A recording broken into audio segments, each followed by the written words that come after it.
Hello, my name's Gary Schotten, and we're glad that you're a part of, or at least listening to these teachings on inspiring better business. And today we're going to talk about don't wait too long.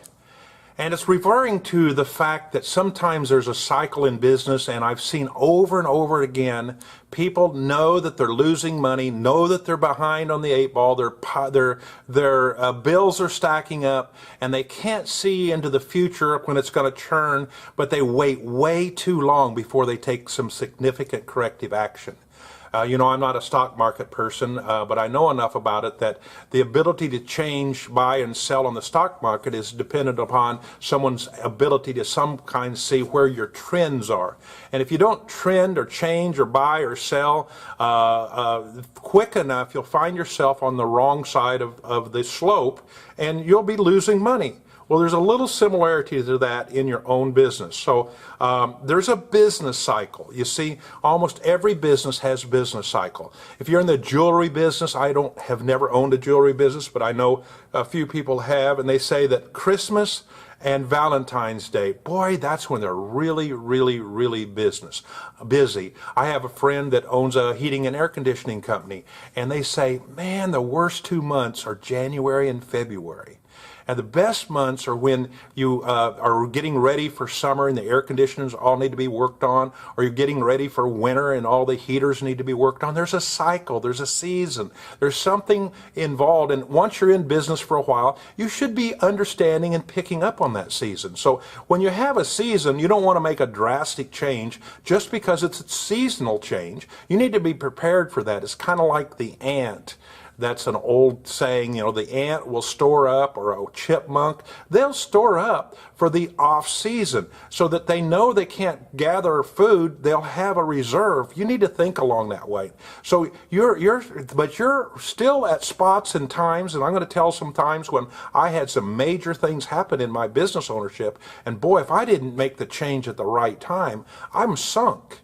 And so you've got to learn when to make the corrective actions, or how deep those corrective actions ought to be to make sure that your company stays solvent, stays at least breaking even or losing just a little money, but not going under. You're not going to sink the ship, as you want to say there. So, and one of the big problems, it seems to be, especially in the Christian world, we're a Christian company, and we got a lot of employees, or we got even just a few employees, and so we get soft-hearted in the sense that, oh, I can't let this person go. I can't change my overhead. We don't have any real work, but I've got to go ahead and keep these people on payroll because where are they going to go to work?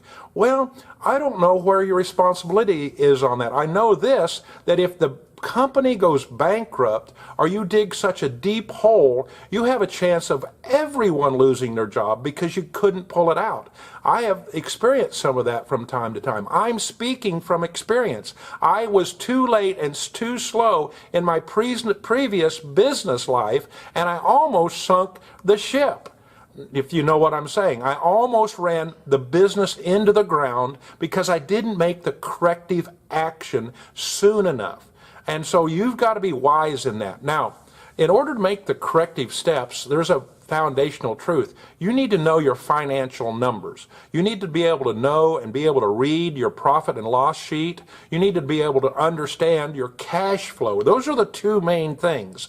That's another whole subject on both of those. You can search the website for teachings on cash flow, teachings on profit and loss worksheets, and they're there. But in essence, you need to know your numbers. You cannot just fly by the seat of your pants, as we would say. If you're flying an airplane and you don't have any instrument ratings, and you run into a storm or it turns dark and you cannot see by visual, then you've got to look at your instruments and be sure that you're confident in using those instruments.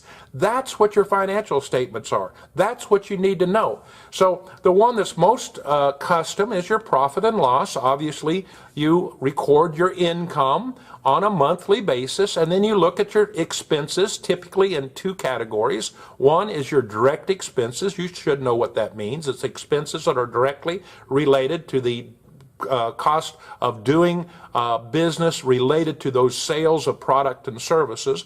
And then there's the overhead or our administrative expenses. Those are the expenses that don't go away. The lights, the electric bill, maybe the advertising doesn't go away because you got to keep your name in or you made a long-term commitment. So you've got to know your numbers. And you've got to be able to read those numbers. And so here's what I do, and I'll give an example, and then I'll tell you what I had to do in the 2009. I look at my numbers on a pretty regular basis.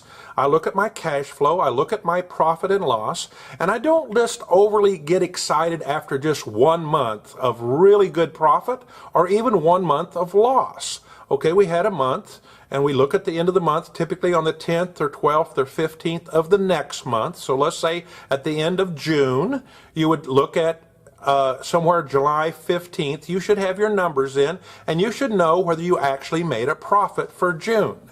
You ought to be able to read those and understand it. Reading it means you know what's in there so you can see if there's a mistake or not. And you can get those things corrected. It needs to be accurate. You can have a bookkeeper. By all means, have a bookkeeper. But you can't delegate that. That's a big mistake that you cannot. You can delegate bookkeeping, but you can't delegate the responsibility of understanding your financial statements. So what I do to be sure that I'm on track, I look at this current month, or the last month, and then I look at the last 3 months averaged together.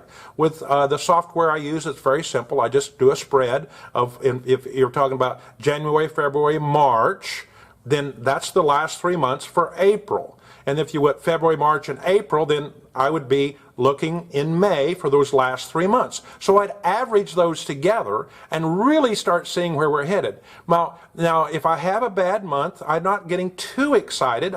It raises my attention. But when I have a second month in a row that's losing money, I let our entire staff know, hey, we've lost money 2 months in a row. We need to all pull together, and this third month, it needs to be good. Because 3 months in a row, you better believe I'm doing something, because I'm not going to cause the company to go bankrupt just because I wasn't watching where we're headed.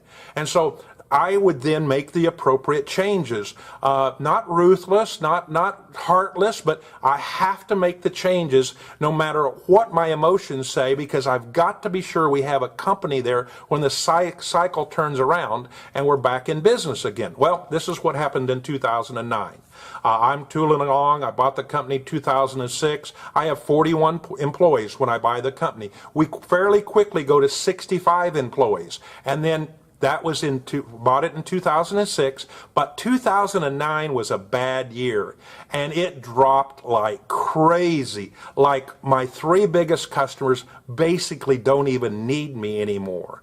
I'm in trouble. Now, I happen to have reserve, both cash and finished products, but I didn't tell anybody about that. I just focused on the fact that if the way it's headed, I'm going to be bankrupt if we don't get our expenses down in line. And so I didn't like it. I had tears in my eyes, but we brought 41 employees into the office one at a time and explained to them, we just can't keep you on our payroll because there's no work to do. These were not my overhead people. These were my direct employees. I could have taken the position, oh, I feel so sorry for them. Yeah, I do feel sorry for them, but I can't lose the company. And then, sure enough, 1 year later, it comes back, and we're just busy as we can be, and we've been pretty busy. Little cycles in between. One of the problems when you wait too long, you use up all of your reserve. You've got your back all against the wall. You owe everybody in the country money. You owe your employees. You're almost paid. You're almost bankrupt, and then you take action. I'm telling you, that's a little too late. You can't get tied up in the emotion.